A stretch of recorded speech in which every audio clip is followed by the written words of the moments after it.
All right, let's look at some examples for order of operations to practice this. Again, this is probably something you're familiar with, but it's really important that we have a good sense of this. So our example says to simplify the expression. Well, we learned from our last section that an expression is just any combination of numbers, symbols, or variables. And so that's what we have here with 3 plus 6 times 4. That's an expression. In this section, we learned that to simplify is to put something in its simplest form. Basically, to do what it says to do. And this expression is telling us that we want to take 3, add 6, and multiply by 4. But the question is, do we do it in that particular order? And the order of operation tells us no, that we actually won't. So I'm going to off to the side write, if you remember, our order of operations. Actually, a better way to write it is like this, so that you remember that multiplication and division and addition and subtraction are the same rank. So you do them actually from left to right, not necessarily multiplication first. So that PEMDAS just helps us remember what the order of operations is. So 3 plus 6 times 4, how do we approach that? Well, we have addition and multiplication as our operations, and so we're going to do multiplication first. Okay? So just looking here, 6 times 4 is 24.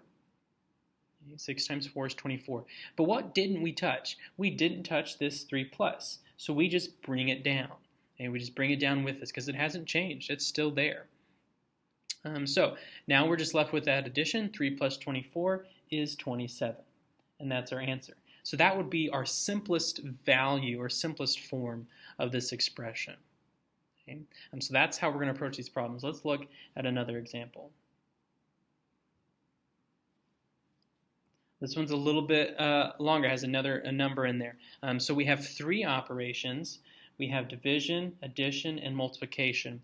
And we want to look at which one do we do first. Okay? Order of operations would tell us that multiplication and division come before addition.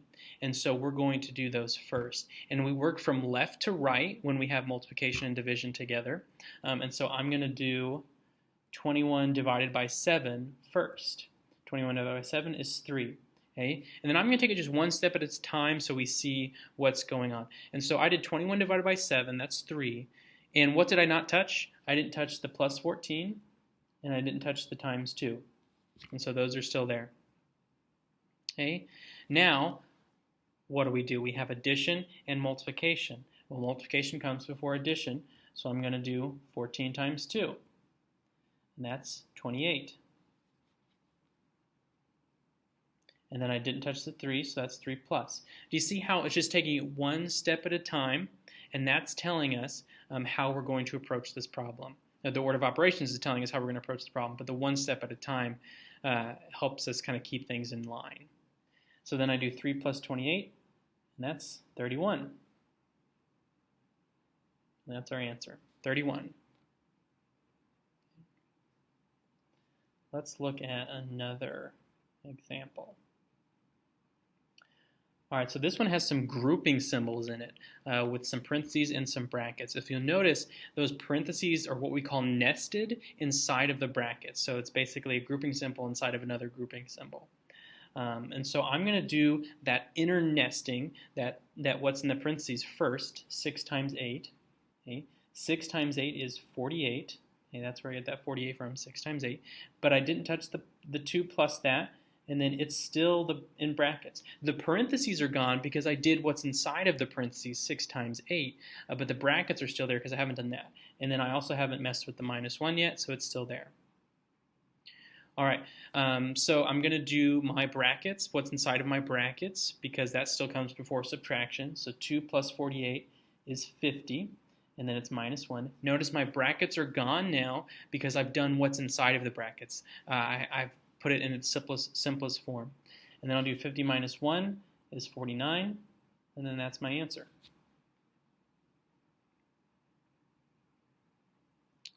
All right, let's do another one. Let's simplify this expression. Now this we didn't necessarily talk about in the notes, but this bar right here this fraction bar is actually a grouping symbol, and it's kind of a divider. Literally, it is dividing, but also it does the process of division. And so we have a dividing line there between the top and the bottom. And so we do those separately. Okay, it's so basically everything on top is grouped together and everything on bottom is grouped together. That's how that works. So I'm going to do what's on top. 7 plus 8 is 15. And then my grouping symbol is still there, or my bar is still there because I haven't done anything to get rid of it. And then I do what's on bottom of that as well, because this is grouped together separately. 4 minus 1 is 3. So I did what's on top and I did what's on bottom. And now this grouping symbol, this dividing line between them, is actually a division symbol. Okay? It's a grouping symbol and a division symbol. And so I'll do 15 divided by 3 is 5. Okay? So remember, this line, in addition to be a grouping symbol that separates the top and the bottom of this expression, I don't think you can see that. There we go. That's a division line as well. Okay, so that's important to keep in mind. Okay, let's compare.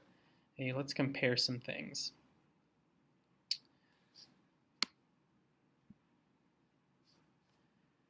So we're going to compare these two values using greater than, less than, or equal to symbols. And this one, we're just given the values right out, -5 and -1. Now this one's kind of testing your knowledge of negatives. Okay? So which is bigger, -5 or -1? It's -1. If you think about it on a number line, okay, if you think about it on a number line,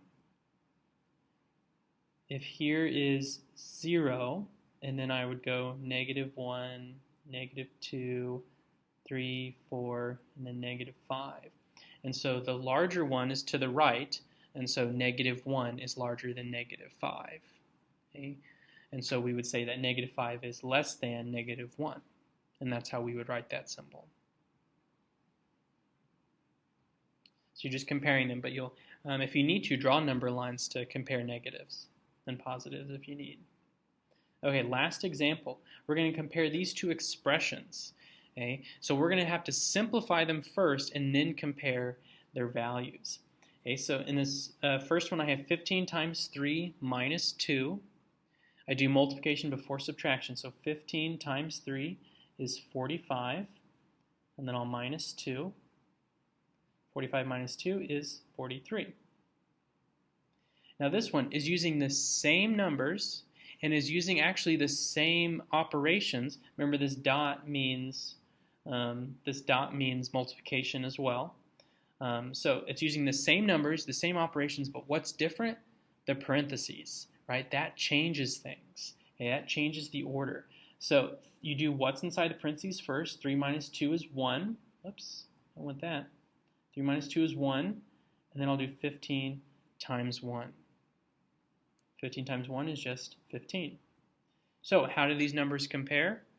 Well, 43 is larger than 15. So we would say that this first expression is larger than the second expression. Okay? And so we'd use a greater than symbol. All right, so remember, you have to simplify those expressions first and then compare them. Okay? So why don't you go ahead and start working on the practice for this to see what you can do.